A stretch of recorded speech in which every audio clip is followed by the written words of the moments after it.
Hello friends, ఈరోజు గూఢచారి 2 గురించి మాట్లాడుకుందాం. అసలు ఇప్పుడు మనకి గూఢచారి ముందు మన హరిశేష్ గారిది మార్కెట్ అనేది 2-3 సిఆర్ఏ ఉండేది. అంటే అప్పట్లో మనకి హరిశేష్ గారికి ఎక్కువ సినిమాలు లేవు. ప్లస్ మనకి ఆయన ఒక చిన్న యాక్టర్ లా ఉండేవారు అనమాట. ఎప్పుడైతే గూఢచారి సినిమా పడిందో ఆయనకి, ఇంకా ఆయన మార్కెట్ అనేది డబల్ అయిపోయింది. ఎందుకు అంటే గూఢచారి అప్పుడు 5 కోట్లు పెట్టి నిర్మిస్తే సినిమాని 10 కోట్లు వచ్చింది అనమాట. అందువల్ల అభిషేష్ గారు మంచి పాపులర్ అయ్యారు. తర్వాత సీక్వెల్ కూడా ఉంది అని చెప్పేసి సినిమాలోనే చెప్పారు. అప్పుడు మనకి ఇప్పుడు గూఢచారికి డైరెక్టర్ వచ్చేసి శశికిరణ్ తిక్క అన్నమాట. ఆయన ఇప్పుడు గూఢచారి 2కి డైరెక్ట్ చెయ్యట్లేదు. మీకు అర్థమైందా? ఆయన కాదు ఇప్పుడు డైరెక్టర్. గూఢచారి 2కి వచ్చేసి వినయ్ కుమార్ గారు. ఈయన గూఢచారి 1కి ఎడిటర్ కింద వర్క్ చేశారు. ఆయనే ఇప్పుడు మన ఈ గూఢచారి 2ని డైరెక్ట్ చేస్తున్నారు.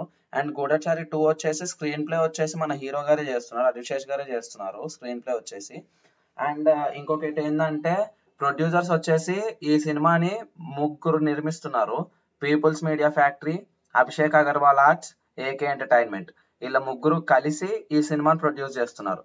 అండ్ ఈ సినిమా వచ్చేసి మనకి ఫస్ట్ 55 సిఆర్ అనుకున్నారు. ఏది బడ్జెట్ 55 సిఆర్ అనుకుంటే తర్వాత బాలీవుడ్ నుంచి ఇమ్రాన్ హస్మిని అనుకుని ఒక స్టార్ ని తీసుకొచ్చారు. దాంతో ఇంకొంచెం పెరిగింది బడ్జెట్. తర్వాత పాన్ ఇండియా స్టార్స్ ని తీసుకొద్దాం అనుకున్నారు, ఇంకొంచెం పెరిగింది బడ్జెట్.